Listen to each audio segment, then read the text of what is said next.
好，这里是中国领事馆文件通知，您有一封重要文件尚未领取，如有任何疑问，请按0，由华语部门人工为您查询。I'm freaking out, man. Infirmary Media.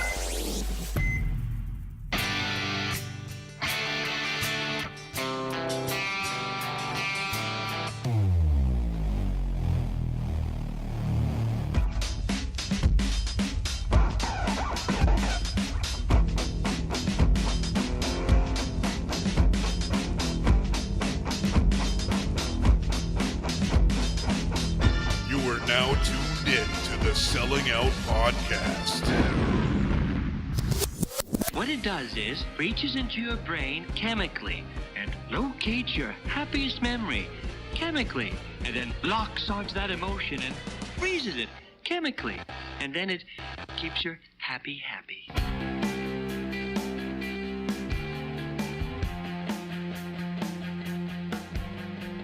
Hello, and welcome to the Selling Out Show. I am one of your hosts, David Schultz, and by my side is my good pal and partner in crime, Nate Gorzinski. Nate, how the heck are you this fine day? Dude, I'm doing well. I had brought my girlfriend's son to a birthday party with an archery theme. They were shooting arrows. They're all like 12-year-old kids shooting arrows, and it's a success. I consider this a success, man. Like, I brought him home, and he's got no holes in him. He didn't kill any other kids. So it sounds good to me, man. He does not look like Swiss cheese. Absolutely. You're going to love these theme parties now. They have them everywhere. These trampoline parks, Chuck E. Cheese. What will they think of next? Like live ammunition or something? This is just insane. I know, dude. It comes with the territory of like a woodsy New England town, man. They're some of the parents showing up were wearing like camouflage hunting gear, and it was, these people are into it. Had you known, you could have dressed up like Robin Hood. Why should the people listen to you? Because, unlike some other Robin Hoods, I can speak with an English accent.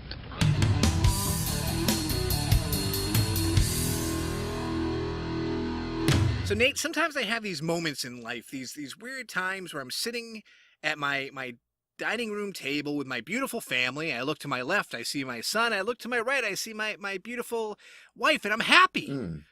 I'm truly happy. As you should be. Thank you very much. But then I start feeling odd, as if this is some kind of weird hallucination, like it shouldn't be happening. I didn't earn this. What did I ever do to deserve this? And when I try to relate this to people, I often bring up a movie called Jacob's Ladder. Are you familiar with this one? I love Jacob's Ladder, man. I had a couple. Me too. I had a couple years where I was obsessed with it, but anyway, yeah. Obsessed, huh? Yeah, I love that movie. Well, for those who don't know, it's a 1990 film starring Tim Robbins, the hot, if you ask me, my little side note here, the Elizabeth Pena, who back in the day, holy smokes, now not so much, but hey, time wears on us all. But this is about a haunted Vietnam War veteran who's attempting to uncover his past while suffering from a severe case of disassociation. Right. Now, I don't want to. I will spoil the movie for everybody out there. Yes, I'm sorry, but that's the whole point of what I'm trying to relate to here. My emotions with the film is throughout the whole movie, he's seeing some crazy stuff. We're talking demons and people are getting mutilated and blown up and just really out there imagery. It's quite the feast for the eyes. But at the end, it turns out it was all just a long hallucination. He actually died during the Vietnam War, and his future happened, again, as said hallucination while he was lying on a gurney or a slab. Right. Waiting to die. Right. The movie, some of the scenes that he was going through in this hallucination were, as you said, a life after the war that was all obviously imagined, but he also kept flashing back to scenes of the Vietnam War. So it was like this weird, like dreamlike state of like flashing back and forth in time and whatnot. But yeah, it was all a hallucination as he was dying. And that's where I come from, because with my sordid past, there are many instances I really should have died. Whether it was in my youth, near drowning, electrocution, for Christ's sakes, that happened to me. Even into my teenage years, experimenting with drugs and really going, to the limits of what my body could handle. Yeah. And so this all leads me back to sometimes I just feel like this cannot be real. Does that ever happen to you? Dude, I feel like I go through a good portion of my life questioning whether or not I'm just having a big hallucination, man. I don't know. I have a suspected case, never diagnosed, but of like a form of dissociative disorder or whatever you call it.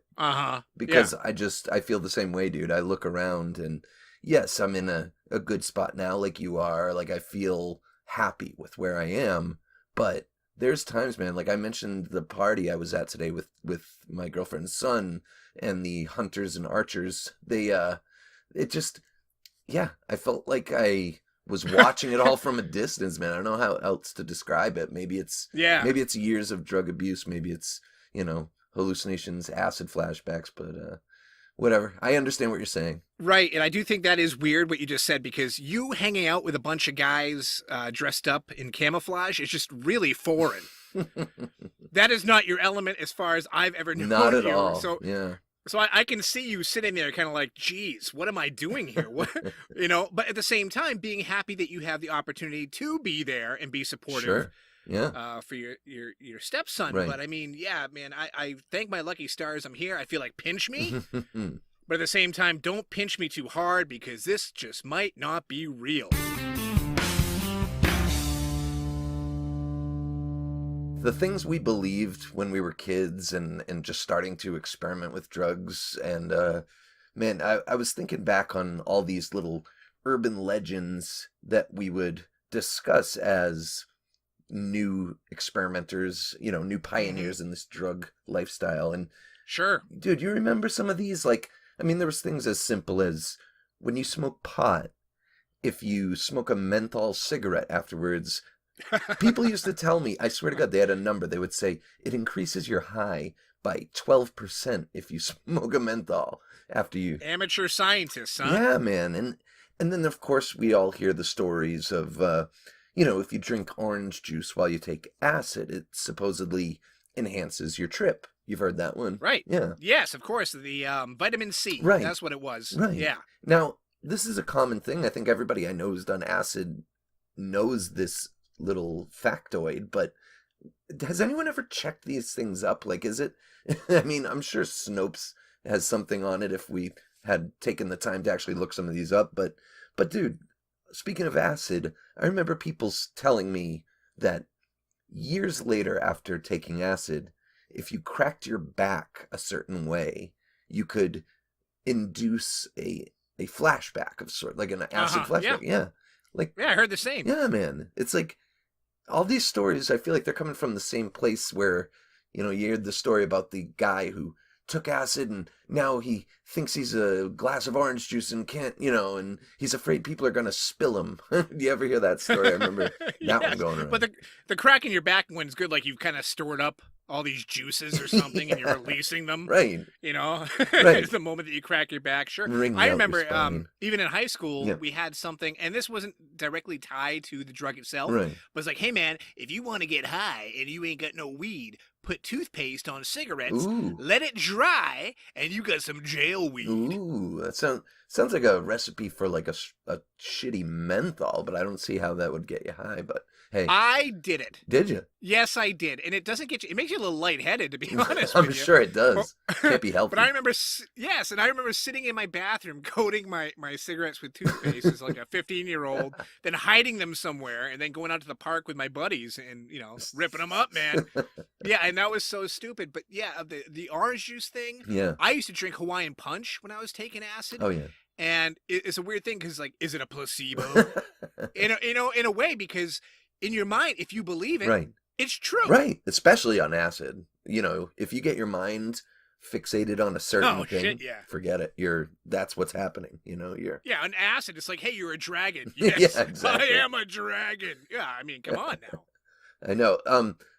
The last one, I mean, that I was thinking of was, dude, when we were younger, I know it wasn't necessarily the beginning of ecstasy being available. I'm sure it had been around a lot longer than we knew about it, but MDMA, ecstasy, I remember people used to try telling us that, oh, dude, ecstasy is a combination of, this and that, and it's got heroin in it, and it's this and that. Like, ecstasy has always been MDMA. It's a form of methamphetamine, actually, if you, look it up. But the thing is, people would hear things. Again, it's just this urban legend thing where nobody's checking up, and I don't know, man. I think kids are still saying stuff like that. Like, I probably, but I guess if we, as I said, took the time to look up some of these things on Snopes, maybe our listeners can check us on some of these and tell us if they're, or just look for themselves and see if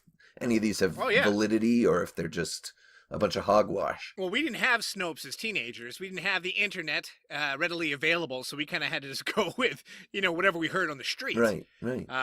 This kind of boils back to when you have your first day of high school and a senior would try to trick you as a freshman and say, oh, yeah, the pool is on the 4th floor. And, you believe it because you didn't really have a reference, of what was going on. So you just believed anything you heard. And sure, dude, that's always going to happen. I mean, luckily now you have something in your pocket. You can pull it out and just Google the information. Yeah. But at the same time, this not only affected people who were dabbling as newbies back in the day, but also parents. Parents would hear these things and believe it. Sure. I'm not trying to say I recommend, parents saying, oh, no, LSD is okay. It is far from it. Yeah. But at the same time, all this stuff would spiral. It would snowball. Right. And so everybody would just believe the rumor. And, it's pretty wild, dude. Absolutely. Pretty wild because I don't know if any of that crap I did worked, but I fell for it hook, line, and sinker. Sure, man. And just a little addendum when you mentioned the freshman in high school asking, being told about a pool on the roof of the building or whatever it was, the hazing. Dude, in Worcester County Jail, there's the same sort of scenario. I've seen so many people that are new coming into jail and they've been, hazed by whoever, and they actually will walk up to a guard and say, hey, can I get a pass to go to the pool?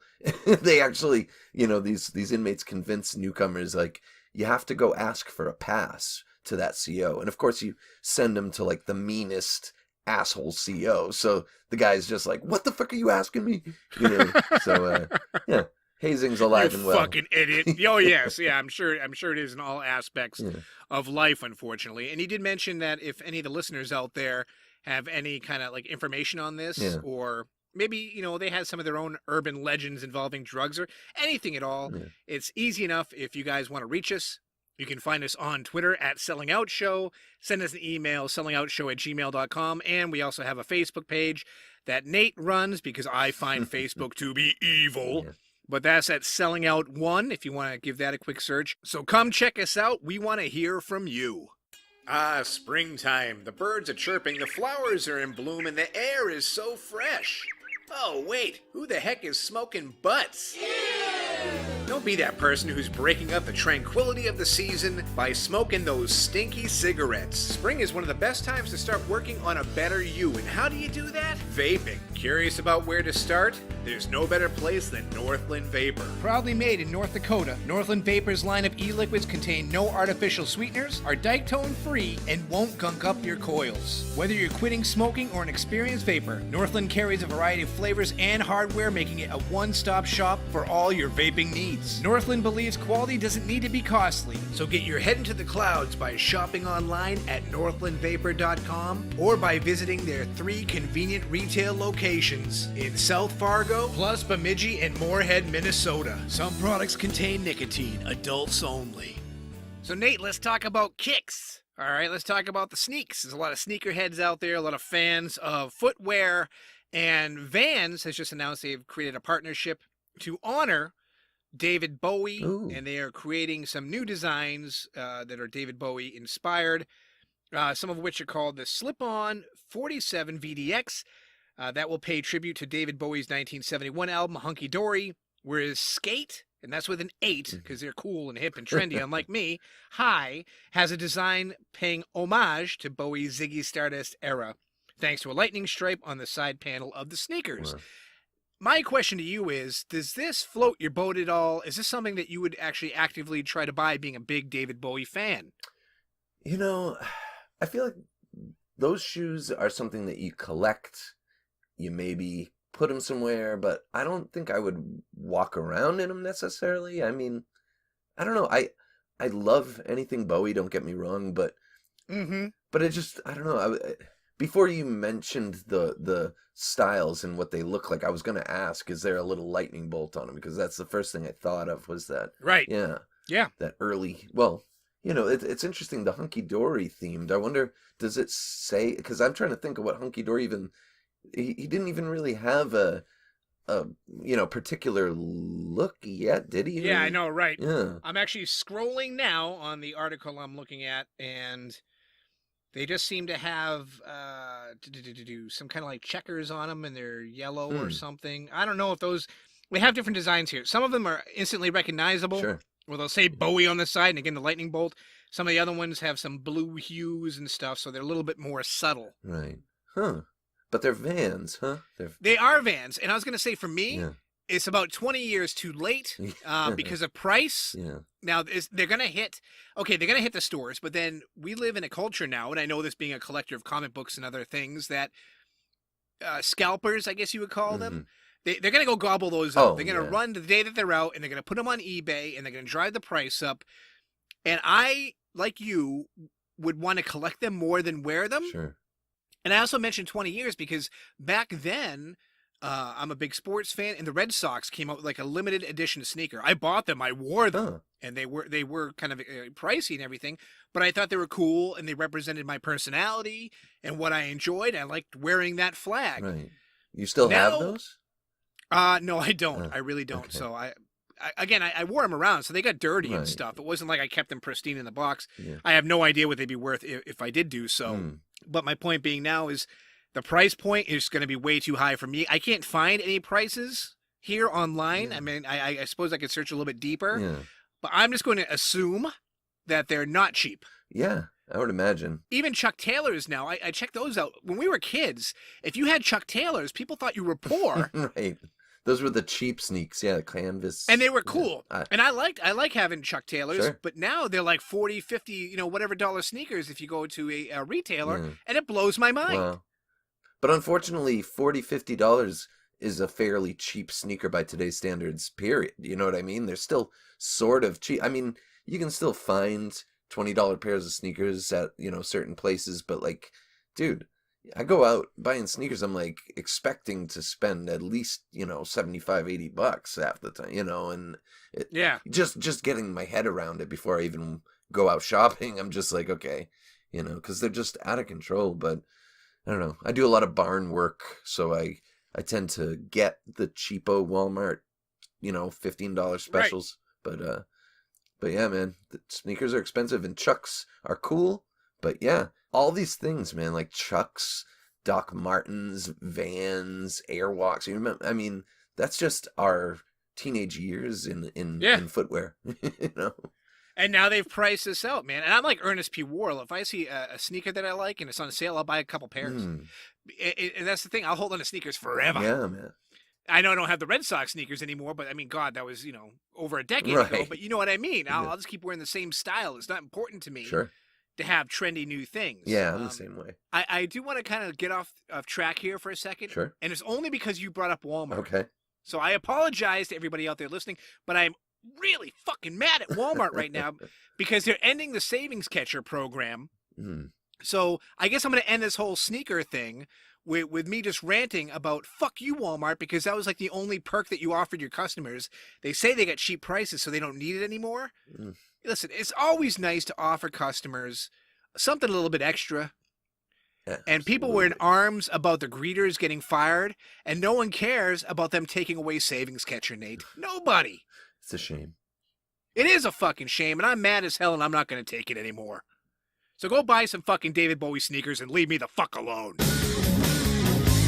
So for some reason, we're discussing acid and tripping a lot today. I don't know what it is, but I was thinking about the first time I did acid, and it was strange. I don't know. First of all, you can tell I didn't really know what it was going to be like because I got this tab of acid at school, and I go home and I'm like, oh, I've got the night off. Like nobody's home. I think my parents were gone, and I put on some... You were free. Yeah, man. I had Free time to bird. kill. I had time to trip.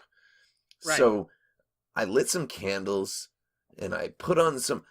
Dude, I put on some Skinny Puppy, which is... Great choice. Wonderful. pretty dark, twisted, demented shit. And I don't know what I was thinking, but like by the end of my tripping years, I would appreciate something like that, because I'd love going on these weird journeys and whatnot of, you know, listening to weird shit. But as a first... Yeah, some scary stuff, though. Yes, to come out of the gate. Yeah, so... Jeez, Nate, come on now. So, yeah, man, I'm in my room, and I had put the tab on my tongue, and I'm waiting for it to dissolve. I'm waiting for it to do its thing. I had no idea what to expect.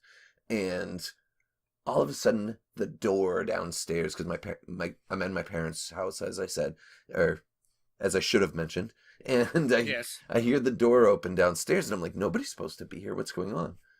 And I hear footsteps coming up the stairs, and my door to my bedroom opens, and in walks my recently ex-girlfriend. I don't know how to say that. We had just broken up within the last couple weeks, maybe, or week. And okay.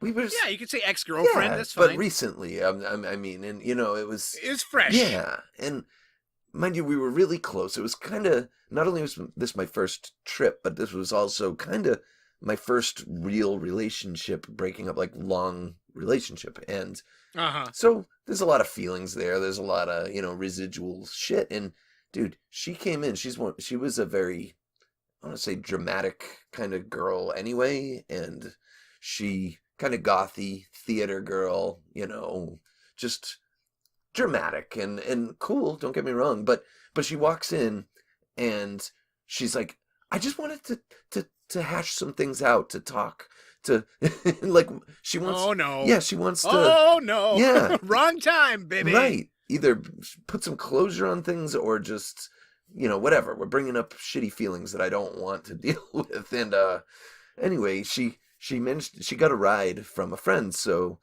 our friend, Gary, his name was, he, you know, they all decide that, you know, why don't we go out and we'll keep it friendly. Gary's going to be there. So we're going to, you know, it's not going to get too crazy, but he said, you know, I'll let you guys talk and have your time. Anyway, I stick my tongue out, like, to show the tab acid on my tongue to Gary, thinking, you know, maybe if I show him this, he'll kind of say, oh, maybe this is a bad idea, blah, blah, blah. You know, maybe wrong time. He'll save me out of it. He'll pull me out of this. Sure. He sees the tab on my tongue and he gets angry and he goes, that better not be what I think it is. And apparently he's not cool with that sort of shit. And so now there's more weird feelings and I'm starting to feel tingly from the drug itself. Anyway, dude, this whole trip that I thought was going to be a fun time, exploring, experimenting, is turning into this nightmare of, like, weird emotions and awkwardness, social awkwardness. And so they start to realize slowly that I'm not in any shape to have discussions. I don't know if they, you know, it was awkward, but nothing was ever really stated. But they could tell I'm just kind of, by now I'm feeling strange. Yeah, you're out there. Yeah. But the point is, we ended up at this house, and there was a family that I've mentioned on other podcasts that, or at least one. Yes. That, yes, I know them as well. Yeah. Yeah, there's this family that had a sort of, I don't want to be insulting, but there's no other way to put it, but they had a sort of inbred look, didn't they? You know? Yes, they were the hills have eyes. That's what they were, Nate. I mean, listen, I used to spend a lot of time at these people's house. Mm. Again, we're saving the names. Right. We want to protect the innocent, I suppose, or whatever. But they were a bizarre fucking clan. Yeah, there were two brothers, kind of misshapen heads. Yeah. Very prominent brows, foreheads, and yeah. And you know, strange teeth, dental hygiene, and whatnot. But anyway, odd contours on this family. They were kind of misshapen. Right. And I'm sure the LSD wasn't doing them any favors in my perception. Oh God. Yeah. Oh Lord, yeah. So we're at their house, and the brothers are one thing, but their father was there, and their father, picture the elder the patriarch, if you will, of this strange mutated clan. And leader of the gene pool, yes. And this guy looks like an old, I don't know, a hobo elf or something. I don't know if any of our listeners know the movie The Neverending Story, but there was a character it was like a scientist elfish character with a prominent front tooth that helped the main character get through the gate with the laser eyes. I don't know. Anyway, I'm going off on a tangent here, but you are. But I'm going to admit to this. You could see him on a railroad track with a stick over his shoulder and the polka dot, yes. Bandana holding all of his belongings, and you wouldn't be surprised. Absolutely, yes. He had that look, and to complete the image, he pulls out a guitar and starts rocking out some bluegrassy hillbilly, hoedown music. And dude, I don't know what the fuck is going on. I'm trying not to lose it. We talked earlier about that sense of, is this really happening or is this a hallucination? I had that. It was, it was a weird combination of both. Yeah. But yeah, right. Our friend Gary, who was the driver, he had prominent sideburns and started, reminding me of Elvis, and actually they started playing Elvis tunes and he started singing. Dude, for a first trip, I ran the gamut of emotions, because there was that fear and weird emotional shit in the beginning when I thought I was going to have to deal with a recent breakup. But by the end, I was being entertained by some strange family of, musical hillbillies. Yeah. Yeah. And Elvis fucking Presley. Yeah. And exactly. Special appearance by Elvis. And it all ended up okay. But it was my first trip. Certainly wasn't my last. And but, that's one for the books. Nate, I have lived through some ragers in my time, and when I say ragers, of course, I mean party. I hate sounding like a frat dude, because that's the furthest thing from the truth, but I figure people will relate to that term. I've been to some keggers, kid. Yeah, guy. But the thing was, I committed quite a few party fouls in my day due to my behavior, whether it's been drinking too much or whatever. Right. I've got a laundry list of them. I mean, up and down the board. I can vouch for that. Thank you. And I'm sure we'll talk about plenty of them as time progresses over this fine podcast program. But anyway, my whole thing is, I was talking to someone recently, and I brought up one in particular that was the ultimate just party foul, terrible thing to do. And I want to talk about that real quick. And I want to ask you about yours as well, if you have any. But we knew a guy... This is the name drop show, I suppose. named Fat Eric. Right, of course. Who lived up to his name. He was a fat fucker anyway. And he was indeed Eric. Yes, double whammy. Yeah. Anyway, he had an apartment he had an apartment, and he allowed us to throw a party there, provided he worked third shift, that we would call his job and around midnight, 1 a.m. and say his grandmother passed away. Right. So he could leave work early and come hang out at the event. Problem was, that was my responsibility, and I never called. So the night really got out of hand. We had way too many people in his house. A lot of drinking, a lot of drugging, of course. There was an instance where one of the partygoers, a friend of ours, got into a little dispute with somebody else and got knocked off a roof into a narrow alley. To the point where we thought that person might have been murdered and was dead. Right, that was a few floors up, if I recall. Yes, and the alley was only maybe a few feet wide. So he basically folded after he got punched in the face. I don't know how you would call it, like a V or like just in half. He's a fucking accordion or something here. He got wedged between these buildings, But he went all the way down. He was scraped up top to bottom, nose to tail. Right. And this all happened because another one of our friends he had hooked up with a questionable female. And we wouldn't leave him alone over the course of this copulation, fornication. Yes, over this fornication process. So he came out, knocked him off the roof. Anyway, a fight ensued. One of the friends ended up jumping through a window, kamikaze style, breaking a window. Later, after that was all said and done, the poor girl, who was sleeping in the bed, get covered in condiments. Oh, yeah. Yeah, people would fall asleep and they were prey, just covered in whatever was in the house. Right. Back in the day, it was always like, be careful. Yeah. If there's a razor or a Sharpie, you're fucked. Right. It was just the rule of law. Mustard, oatmeal, flour, whatever. Toothpaste, we covered her in everything we could find in Fat Eric's house. I did say she was in the bed. She also happened to be in Fat Eric's bed. Ah.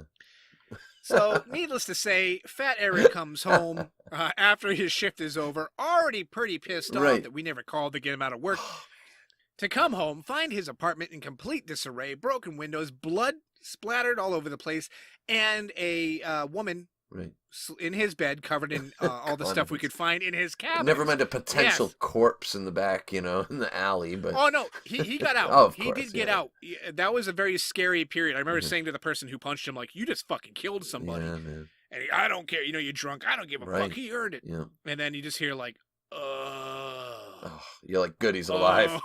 Well, yes, but he was not in good shape. Right. My whole youth is littered with colorful characters and fucking just flat out debauchery. Yeah, you know what I mean? I mean, you go on, all the things that we experience as friends, together or separately, just really, I guess, fit for a book. Absolutely. In a way, or fit for a story. But we have this show here today where I can talk about them. Yep. And I am skimming over certain details, I guess, here for time restraints. Of course. But my whole point is that was a really shitty thing for me to do on so many levels. And I had zero remorse. Right. I mean, when the guy came home freaking out, I just pretended to be sleeping. Yeah, you're like, I'm fuck like, yeah, pound your fridge, get angry, yell. I'm not going to wake up. Right. I'm fucking tired. That was a crazy night. Yeah. And I didn't really hang out with him afterwards. Not that I missed it, because he was not the best guy to have around anyway. He wasn't the best pal or anything. Right. But still, that was high on my list of Dave. Come on now. Right.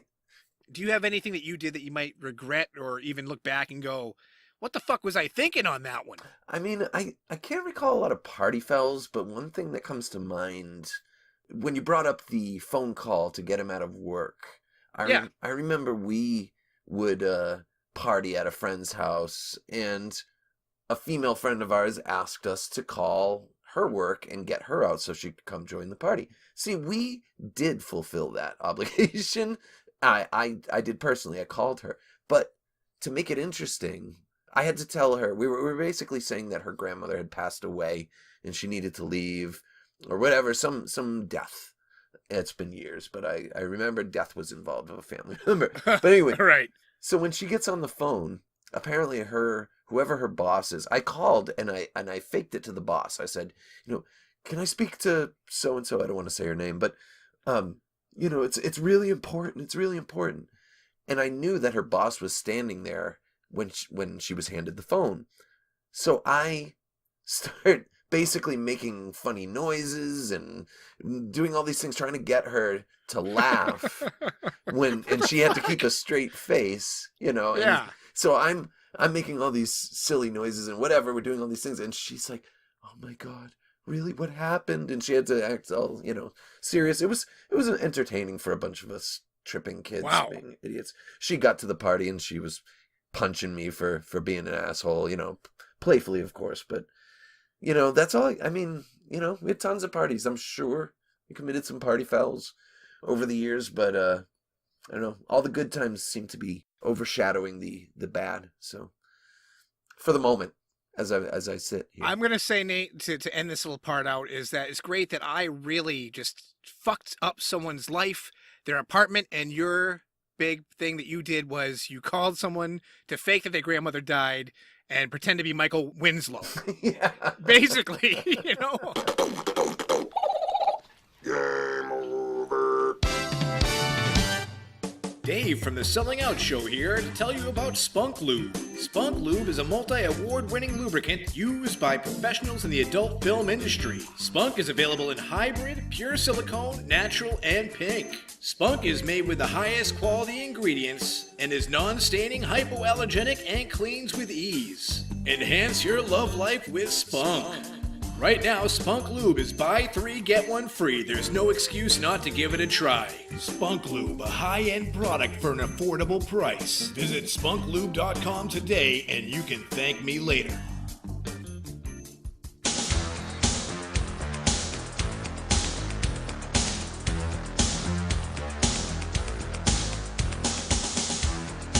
Dust off your LPs. It's time for Nate's Notes. The concept of celebrity is bizarre. Fame creates this one-sided connection between you and a certain artist or athlete, politician, etc. Being a fan of music, there are a number of artists whose work is so familiar to me, and I'm so used to their particular points of view or artistic or occasionally literal voices that I almost feel like I know them, admittedly to a really distant degree.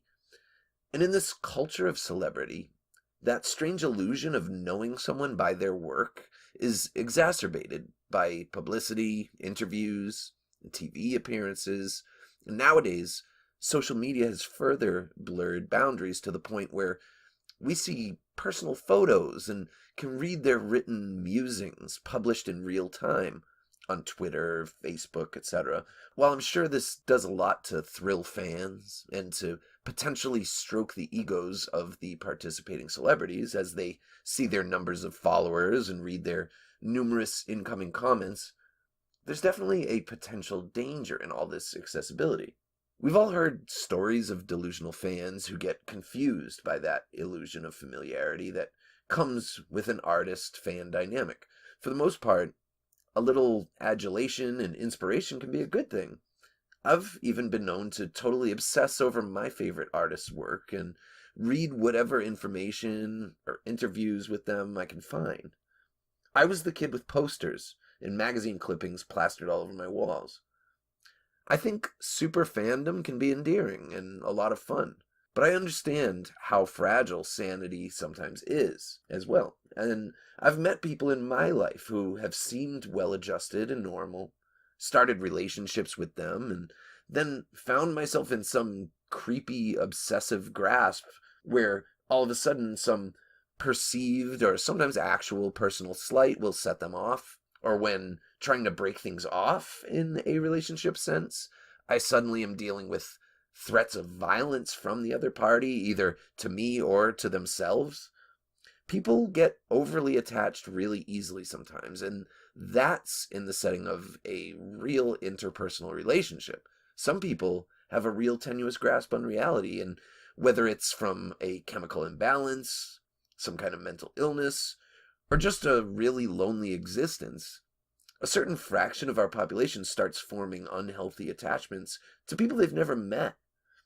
That illusion of knowing someone by their work that I previously mentioned can turn feelings of fandom and admiration into an unhealthy obsession. I was just reading a story from a couple years back in which a young woman who was a huge One Direction fan had been following the band on Twitter, as fans do. Well, this woman suddenly found the One Direction of the Twitter relationship unsatisfactory. She felt that they should be following her as well. It's unclear if they had ever responded to any previous comments of hers or really shown any sign that they knew she existed at all, but she felt that they owed her the courtesy of following her back. And, she meant business. I guess she started sending pictures of her choking out her own pet chihuahua, basically, follow me or the dog gets it type of shit.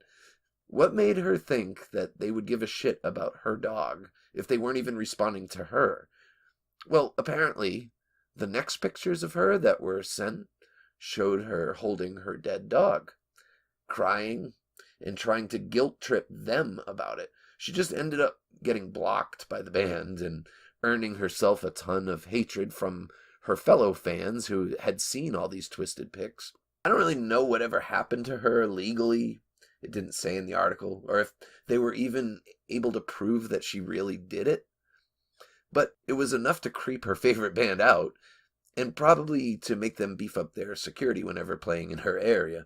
Back in the pre-social media days, there was the story of Selena Quintanilla Perez, or just Selena as she was known professionally. She was a famous, beautiful Mexican-American pop singer. The head of her fan club was a woman named Yolanda Saldivar, who it turned out had an unhealthy obsession with the pop star, including a weird shrine with candles and posters. Yolanda got busted stealing from the fan club. that she was managing. During one of their last scheduled meetings in the wake of her firing, during which she was supposed to just be handing over some fan club tax documents or something, Yolanda ended up shooting the object of her twisted affection, ending Selena's life and breaking the hearts of countless other, more stable fans. One story that bums me the fuck out personally is the story of Mark David Chapman. The guy was a kind of creepy religious nut, but hey, at least he was a Beatles fan. Well, Mark had some deeper issues than just his religiosity. Evidently, Mark would hear enough voices in his head that he spoke of actual committees of little invisible people influencing his behavior. His mental condition was fragile enough that when John Lennon famously said in an interview that the Beatles had become bigger than Jesus Christ, Mark felt betrayed. His idol was mocking his God. Lennon was arguably as accessible back then as anyone is nowadays on social media, at least if you found yourself in his neighborhood. He always had time for his fans, and there are stories and actual footage of John taking confused, usually tripping Beatles fanatics into his home to feed them and explain that no, his lyrics were not being written as personal messages just for them. He was patient with them, almost loving, which is why it was so senseless when Mark David Chapman walked up to him as he was coming home one night and shot him dead. Another senseless tragedy.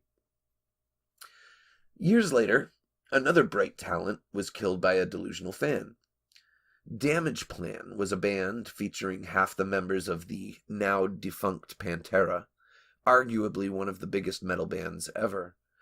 Guitarist Dimebag Darrell, I'm so old by the way, I was listening to him when he was still Diamond Darrell, was playing on stage with his brother in Damage Plan one night when a fan named Nathan Gale, who was still pissed off that Pantera wouldn't reconcile and reunite, broke into the club and opened fire. He killed Darrell, along with a bunch of concert goers and staff, and assured that now there was absolutely no chance for that Pantera reunion.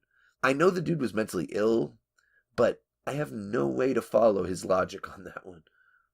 Darrell's brother and constant drummer Vinnie Paul died recently of unrelated health issues, and Phil Anselmo, Pantera's singer, has become kind of an embarrassing blowhard who likes to get drunk and yell white power while Sieg Heiling on stage. Pretty sad ending for such a powerful band. Now, the story that freaks me out almost more than any other is one in which the celebrity target, the object of a fan's obsession, didn't die. In fact, they avoided injury altogether. I believe I've mentioned this on another episode briefly, but back in the 90s, Björk, the elvish Icelandic singer with the otherworldly voice, had unwittingly earned the affections of a quiet loner named Ricardo Lopez. Mr. Lopez saw a TV appearance by the singer one day and instantly was smitten. He started researching her, writing letters, and interestingly started filming himself in his isolated apartment around that time, alternately waxing romantic about his feelings for her, then fuming about the fact that she was dating a black man, namely British drum and bass artist Goldie at the time. In this series of video recordings, you can watch the guy losing it more and more. It's haunting. Eventually, there's video of him fashioning a sort of acid bomb. He rigs a hollowed-out book to spray sulfuric acid in the face of whoever opens it, and then addresses it to Björk. He includes a professional-looking letter that says the book is being made into a movie. Anyway, he sends the book, snail mail, and his final video entry shows him with a freshly shaven head and bizarrely, creepily painted face, using a giant handgun to blow his own brains out. Luckily, the pooling blood ended up seeping outside his apartment, which prompted a wellness check, followed by some frantic detective work ultimately allowing the deadly package to be intercepted in time. As I said, despite the failure of Lopez's insidious plan, watching the videos of this man succumbing to loneliness, mental illness, violent thoughts, and ultimately suicidal ideations is a really disturbing ride. I'm really grateful sometimes that I have my anonymity. Like, sure, there have been some unhealthy attachments, as I said, but nobody has sent me an acid bomb that I'm aware of. And I also don't really feel weird about getting my favorite band's logo tattooed on me, or that my Facebook picture is a fanboy selfie I took with a musician I really admire. I know that as into my favorite artists as I get, I still have a strong sense of boundaries. I'm a harmless fanboy. Even as I stand on the precipice of 40, the worst I do is to get excited when I see my favorite band live. Or in these modern times, once in a while, I get a response to a comment I've made on an artist's Facebook page or whatever. But I'm always more surprised by that than anything. I know they appreciate my fandom, but in a more abstract, faceless kind of way. That's really as far as it goes. And that's as it should be, of course. You know, Dave, I know we've heard a little story about you trying to get in touch with Soleil Moonfry back in the day, but other than that, you don't get really too obsessed about I was hammered. It had nothing to do with whatever, and that was an excellent piece, Nate. Thanks. And the thing to me that really strikes me the most is mental health. Right. Is a thing that not just America, where we're shameful about taking care of it, but all over the world. It's something that needs to be identified in people earlier, addressed, and hopefully taken care of in the proper way. Because, you know, you just talked about music, but it's all over the place, whether it be actors or other celebrities, Right. or other stalkers in general. I know, and this isn't related to music, one of the earliest killings that I remember as a younger person was the actress Rebecca Schaeffer. Of course. My Sister Sam, right? Yes, My Sister Sam, where a fan saw her in bed in a movie with another man, got jealous, found out where she lived, and went and unfortunately killed her. And she was only 21 years old. Wow. In the prime of her life. Exactly. Yeah. But these are the things. There are fucking deranged people who have access to weapons, access to information that they shouldn't have. And it's an unfortunate thing. Yeah. It's terrible. Yeah, there's, you know, you mentioned things need to be addressed and treated as soon as possible. Things also need to be destigmatized. You know, I think a lot of people, there's a lot of shame or misinformation surrounding mental illness. And yeah, it's weird. I mean, I get creeped out. Like, who wants to, like, say someone is feeling those kind of weird obsession feelings. Like, what are they going to do? I mean, are they going to go tell a therapist? Hopefully that's what they do, but I imagine that's really strange to talk about. And the thing about mental illness is that the person never really knows that they're, you know, mentally ill. Usually, you know, it's rare. You know, sometimes you see it, you know, usually it's with something like dementia where someone realizes they're starting to lose it. But as far as, like, I don't know, schizophrenia, you don't know that the things you're seeing aren't real, or the feelings you're feeling are, you know, illusory. You know, you don't know. So it's strange. It definitely, you know, needs to be addressed. And, you know, fandom and that fan artist dynamic is a really strange thing. You know, like I said, musicians specifically often open themselves up. You get to hear their inner thoughts, their feelings. They're writing things, hopefully, from their heart. And, you know, that's a vulnerable thing to do. And they put themselves on stage. Right. Exactly. They're in the spotlight. They welcome it often. Once in a while, you get someone who never really wanted the adulation, like a Kurt Cobain, and we all know how that turned out. You know, he did it to himself. He didn't get killed. He couldn't handle all that fame and adulation, even from the normal avenues, as it were. But yeah, there's also the drug overdoses out there as well. I mean, but you're right. There's just a lot of pressure. And then I understand what you're saying to my point. Wherein, okay, how do we identify this? Because it is a tough topic to tackle. Sure. It's not, if you see someone a little bit weird, maybe in a restaurant, you're not inclined to call the police. No. That's going overboard, right? That's just almost invasion of privacy. Sure. Like, Okay, so maybe he's talking to himself while he's eating his hamburger. What right do I have to notify the authorities? Yeah. My thing was more like a blanket statement. Yes, we need to take care of this. We need to do this. But I'm much like a politician. I can throw that out there and not have a specific answer for you. Of course. If you had an answer, we could solve the problem tomorrow. It's just, it's tricky. And that's the point. It's strange. And there's a lot of potential for this sort of thing in our celebrity culture. So it's just something to be aware of. Yeah. Like you mentioned. Yeah. I'm talking about music, but it's everywhere.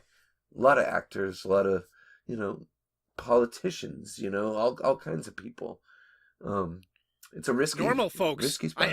I don't know if you saw the article about the one woman who drove like across the country and wore diapers. Yes, she wore diapers. So she could go go murder like a lover or something. Right. So she didn't have to stop and use the restroom. Yes. I feel bad. I'm laughing, but Jesus Christ, that's fucking extreme. Holy cow. Right. And just be careful on who you get yourself involved with. One quick note to that I have to add is I didn't appreciate the Beatles as a young person. I only did when I got older. Right. Speaking of which, George Harrison gets stabbed in his house one time too, for crying out loud. I didn't even mention that. Yeah. But I often say to people, imagine how much better the world would be if John Lennon was alive today. I know. Especially dealing in the climate that we are in, with a lot of hatred in this country, in the world, a lot of division. Yeah. He's the kind of voice that could really help a lot of folks, and unfortunately, we lost that many, many years ago. Right. I feel like the two Beatles that I appreciated most are gone. George was an amazing, enlightened cat himself. He was all about, he had his solo albums, All Things Must Pass, and he was just very zen. Those guys were pretty on the level. And in 2019, we're stuck with fucking Ringo. We're stuck with Ringo and Paul. Well, Paul might not be really here. We don't know. There's a conspiracy about Paul is dead. Some people said he died many years ago. Yeah. We don't know. He was barefoot on the Abbey Road cover, so that you go. Sums it up. Depends on what tabloid you read, but still, if you know anybody who might be acting a little bizarre or strange or fanatical, way beyond the point where you think it's normal, you might want to look into that a little bit further, even if you don't necessarily, again, call an authority right away. Maybe see what you can do about it, or if there's any help that you could provide. Right. Just keep your eye on him, maybe. Yeah.